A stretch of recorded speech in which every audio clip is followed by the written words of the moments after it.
36 আজিৰ পৰা 5 বছৰ পিছত জেকাবৰ বয়স তেওঁৰ পুত্ৰতকৈ 3 গুণ হ'ব। তাৰমানে যদি আজি জেকাবৰ বা দেউতাকৰ বয়স যদি আজি 10 বছৰ হয়, 5 বছৰ পিছত কিমান হ'ব? 15 বছৰ হ'ব। 50 বছৰ নহয় বা 30 বছৰো নহয়, 25 বছৰ আছে। আৰু লগতে কি কৈছে, 5 বছৰ আগতে, মানে আজি কিমান হৈছে 2026, আজি এতিয়া কিমান চলি আছে 2026, 5 বছৰ আগতে মানে 2021 কথা কৈছে। তেতিয়া চোৱা, এতিয়া যদি তোমাৰ বয়স 14 হৈ যায়, 5 বছৰ আগতে তোমাৰ বয়স কিমান আছিলে? 9। এনেকুৱা টাইপৰ কথা হৈছে। তেতিয়া কি আছিল, মানে জেকবৰ বয়স তেওঁৰ পুত্ৰতকৈ কিমান আছিল? 7 গুণ বেছি আছিল। মানে তো যদি পুত্ৰকৰ বয়স যেনিবা 3 আছে, তো 3 লগত 7 পূৰণ কৰিলে কিমান হ'ব? 21। মানে তেতিয়া জেকবৰ বয়স কিমান আছিল? 21 ইয়াৰ্ছ। তেওঁলোকৰ বৰ্তমান বয়স নিৰ্ণয় কৰা। লিখা, কুৱেশ্যনটো লিখা। জেকবৰৰ বৰ্তমান বয়স x আৰু তেওঁৰ পুতেকৰ বৰ্তমান বয়স y। প্ৰশ্নমতে according to question কি দিছে? 5 বছৰ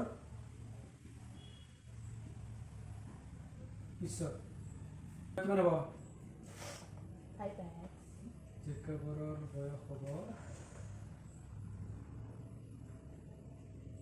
কিমান? x plus 5 বছৰ। জেকবৰৰ পুতেকৰ বয়স কিমান হ'ব? পুতেকৰ বয়স হ'ব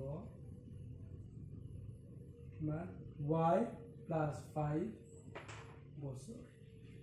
প্ৰশ্নমতে according to question তো চোৱা, x plus 5 মানে পুতেকৰ বয়স কি হয়? জেকবৰৰ বয়স কি হয়? পুতেকৰ বয়সৰ কেই গুণ হয়? 3 গুণ। মানে 3 into y plus 5। এটো ক্যালকুলেশন করলে কিমান পাই আছা? x plus 5 এটো কিমান হ'ব? 3y plus 15। এই 3y টি প্লাস হচ্ছে, তাহলে নিলে কি হয়ে যাব? মাইনাস। তাহলে x minus 3y 15 minus এটি প্লাস হচ্ছে, তাহলে কি হবে? মাইনাস 5। এর মিন্স কি পাইছো তুমি? x minus 3y আর এইফালে কিমান পাই আছা তুমি? 10।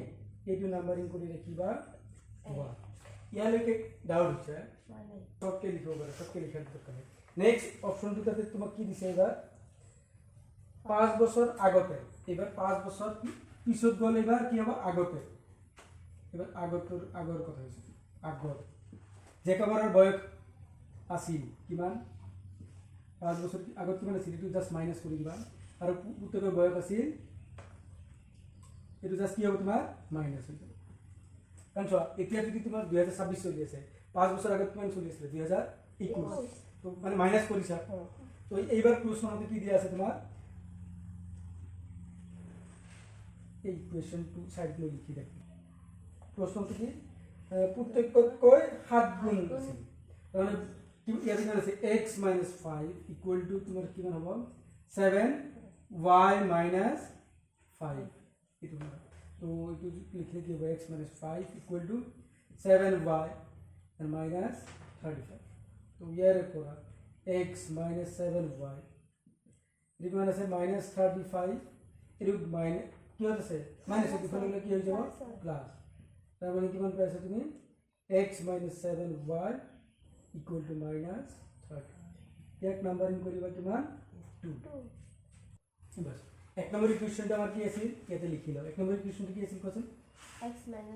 x minus 3y equal to 10। এটা আমার আছে এক নম্বর ইকুয়েশন। এখানে কেন ডাউট আছে? এটা 2 নম্বর। এই সমীকরণের পৰা আমি কি পাইছো? 2 নং সমীকৰণেৰ পৰা পাও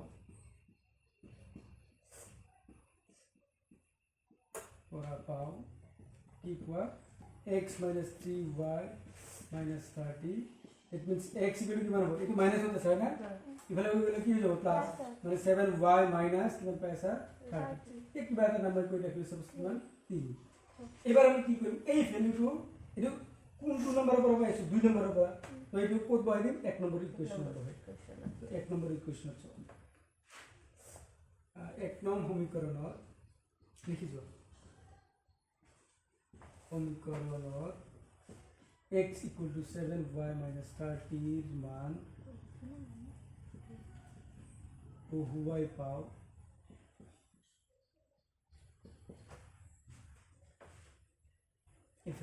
x এটি আছিল হয় না 1 নম্বর সমীকরণ x মানে কিমান 7y 30 তাহলে 7y 30 লিখিলো তাহলে মাইনাস 3y ইকুয়াল টু কিমান আছে তোমার 10 এবার সবা 7y প্লাস 3y মাইনাস তার মানে কিমান হবে 4y এটু কিমান আছে 10 লিখিলো এটু আছে মাইনাস আছে ইফালে গেলে কি হয়ে যাব প্লাস 30 তাহলে ইফালে তোমার কিমান পাই আছে 40 পাই আছে এই y রেখে দিল 4 টু কি হইছে মাল্টিপ্লাই ইফালে গেলে ডিভাইড তাহলে 4 এর ডিভাইড করে দিয়া তাহলে কিমান পাই আছে 10 y মানে কার আছে প্রত্যেকের বয় তাহলে প্রত্যেকের বয় কিমান পাইছে 10 বছর এবার কাম করে দিবা কার এই 3 নম্বর সমীকরণে বহাই দিবা therefore এতে লিখেছি 3 implies x equal to 7 y মানে কিমান 10 minus 30 তো কিমান পাই আছে 70 minus 30 দেখুন কিমান পাই আছে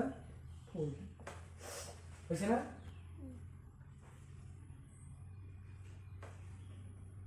লাস্টে আমি লিখি দিম কি বর্তমান যে কেবলের বয়স 40 বছর আর প্রত্যেকের বয়স 10 বছর দেখি